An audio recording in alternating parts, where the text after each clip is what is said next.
EU leaders are expected to unite on a tough opening negotiating stance on Brexit at a special summit in Brussels on Saturday, when they will agree on whether to make Britain settle potential payments to the bloc, considering a new trade deal.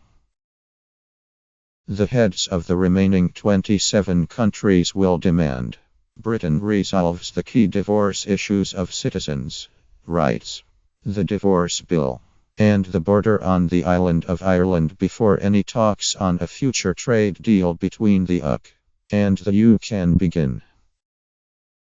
Donald Tusk, the President of the European Council, whose members comprise the EU states, said on Saturday, "We all want a close and strong future relationship with the UK. There's absolutely no question about it. But before discussing the future, we have to sort out our past. We will handle it with genuine care, but firmly. This is, I think, the only possible way to move forward. We also need solid guarantees for all citizens and their families who will be affected by Brexit, on both sides. This must be the number one priority for the EU and the UK." The EU has taken some confidence from the fact the British Prime Minister has not recently repeated her claim, "No deal is better than a bad deal," despite being pushed to do so by politicians in favor of a so-called hard Brexit. "We are convinced that no deal is in no one's interest. We appreciate the fact the tone of the debate in the UK on this issue has changed," said a senior EU official on Friday. Asked to respond to claims from Theresa May on the general election campaign trail that member states were preparing to line up to oppose us, one senior EU diplomat admitted, "She's right. She should not underestimate the commitment to unity." The leaders are also set to back automatic EU membership Northern Ireland if it votes in the future to reunify with Ireland, and will call for Spain to have a say over any deal affects Gibraltar in a document detailing the European Council's so-called negotiating guidelines, which will set the broad political goals of the 27 states when talks start in June. During a working lunch to approve the position drafted by officials, leaders will furthermore discuss for the first time the relocation of EU medical and banking agencies that are currently based in London. The European Commission President, Jean-Claude Juncker, along with Tusk, is expected to offer an indication of the selection criteria will be used to choose between the many states bidding. The Irish presented their request over Northern Ireland and the implications of reunification in the future during a meeting of EU ambassadors last Wednesday.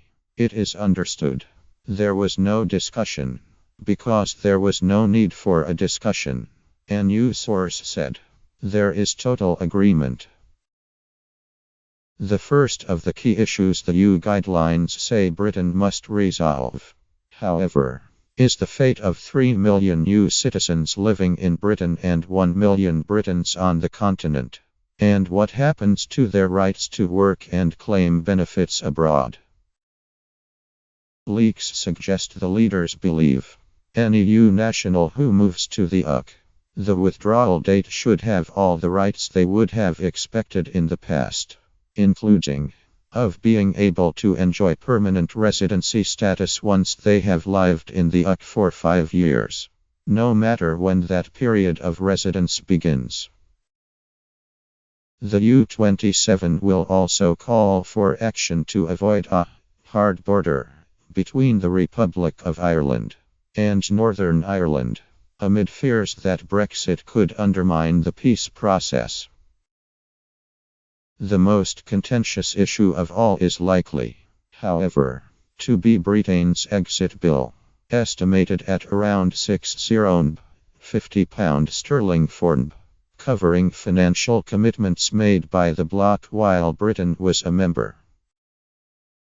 Only once sufficient progress has been made in the talks on these issues. Will the European Council countenance talks about the future relationship? Asked what sufficient progress would mean in relation to the UK's divorce bill, a senior EU diplomat said the European Council's guidelines were quite explicit about what would be expected, and that there would be little wiggle room. In terms of financial liabilities, they go beyond the withdrawal date, the source said, adding that it would be unthinkable, for example, for the UK to no longer be liable for EU loans that go wrong decades down the line. I think it is going to be a rather difficult discussion in terms of what liabilities must be included and what can be excluded. You can expect a very ambitious position from the EU27 because if we admit that this and can be excluded, it follows there will be problems when we as a 27 have budget discussions in the future. I think we should expect a tough line on that issue, and it is certainly something the nations will demand from the chief negotiator, Michel Barnier. We will present clear limits in terms of wriggle room. The guidelines state a single financial settlement, including issues resulting from the MFF, the multi-annual financial framework, sets the budget. The next 5 years, as well as those related to the European Investment Bank, EIB, the European Development Fund, EDF, and the European Central Bank, ECB, should ensure that the Union and the United Kingdom both respect the obligations resulting from the whole period of the UK membership in the Union. The settlement should cover all commitments as well as liabilities, including contingent liabilities.